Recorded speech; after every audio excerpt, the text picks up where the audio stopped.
Ben c'est ça. Ce que je disais, c'est que finalement, en quelques jours, il a fallu, enfin pour moi, essayer de retrouver des points de repère, retrouver des marques, retrouver comment adapter le ministère à une réalité vraiment nouvelle. Et puis, ben dans notre situation ici à Tracadie, ce qui est arrivé, c'est que on avait Dieu merci, beaucoup de personnes qui avaient déjà installé des applications ou que leurs enfants avaient installé des applications sur leur téléphone ou leur OK. tablette ou leur ordinateur, ce qui fait que finalement, c'est ça qu'on a utilisé. Parce que OK. d'aller sur des nouvelles plateformes ou d'installer des nouveaux programmes pour pouvoir faire plus de rencontres virtuelles, Mhm. représentait vraiment un challenge majeur pour nous. Donc, Donc, vous, euh, qu'est-ce que vous faites comme on a, application? on a Facebook Messenger et OK. puis on fait des groupes. Par exemple, pour Pâques, j'ai pris tout le monde de l'église et puis je les ai tous mis dans un groupe. Puis on s'est envoyé plein de salutations de Pâques, tout le monde en même temps. Ça faisait Mhm. un gros brouhaha sur un groupe Facebook finalement où chacun pouvait saluer Mhm. puis souhaiter Mhm. une joyeuse Pâques aux autres. Euh, et puis, alors, pour ce qui est vidéoconférence, ben c'est aussi avec Messenger qu'on utilise.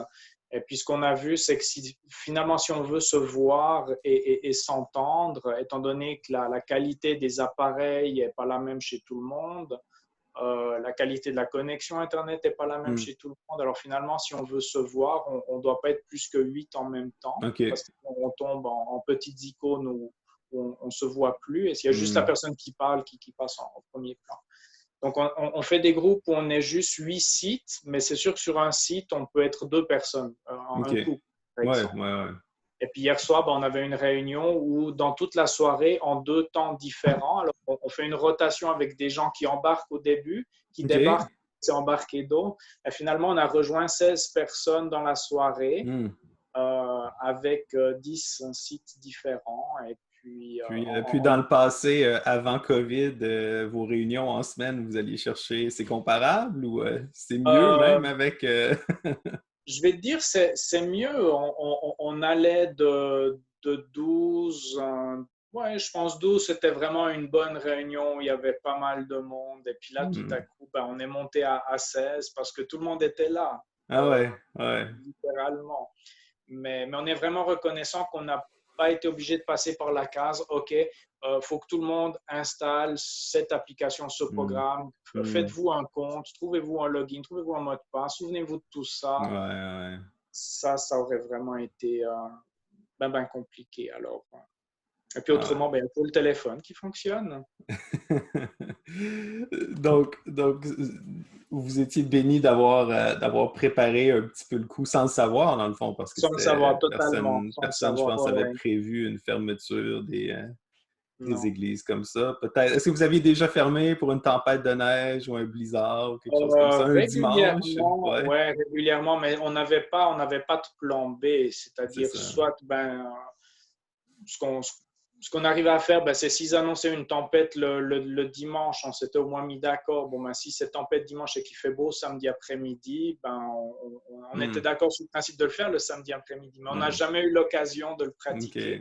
OK. Mais c'était le genre de plan B qu'on avait. Maintenant, ce qu'on fait alors pour les dimanches, c'est que on va filmer une prédication. Au tout début, avant que le confinement soit strict, on a fait venir deux musiciens à l'église et puis on a enregistré sur vidéo 6 chants et puis il y avait les paroles projetées en arrière Mhm, OK. parce qu'au niveau du montage, j'étais pas encore trop à l'aise de savoir comment superposer des paroles à une vidéo et tout ça. Donc je me suis dit au moins tout sera filmé en même temps. On aura Le littéralement mess- pas les paroles en arrière. Et puis, euh, alors on a une petite banque on est parti avec une petite banque de 6 chants pour que les gens puissent chanter ouais. à la maison. Puis après, je fais un montage et puis je mets ça sur YouTube. Puis je distribue on ne le met pas en public, hein. On le laisse à ceux qui ont le lien OK. vont On le accède. voir. Puis le dimanche matin, j'envoie le lien au Hmm. monde de l'Église. C'est comme un nouveau talent nécessaire dans l'Église, être capable de faire du vidéomontage, de la programmation un petit peu. Ouais, C'est ouais, ouais. un nouveau. Là, on parle, en tout cas, il parle qu'il risque d'avoir des mesures de distanciation quand même assez longtemps dans le futur. On ne sait pas. Il parle de réouvrir l'économie en mai peut-être, mais que ça serait graduel, que ce serait peut-être compliqué. Donc, on ne sait pas si on va pouvoir réouvrir les églises en mai ou peut-être à Mhm. l'automne prochain ou quoi que ce soit. Si je comprends bien, vous êtes passé un peu l'étape d'adaptation rapide, puis vous commencez à trouver votre vitesse de croisière. Qu'est-ce que tu penses qui va changer? Admettons qu'on reprendrait l'Église normale, là. On retourne à la normalité Mhm. en septembre prochain. Qu'est-ce que vous feriez de différent à partir de septembre par rapport à ce qui se faisait avant le confinement? Qu'est-ce que vous avez appris de ça ou vous commencez à apprendre de ça? Quelque chose qui m'a frappé, c'est finalement la grande résilience que les gens de nos églises, en tout cas, ont manifesté.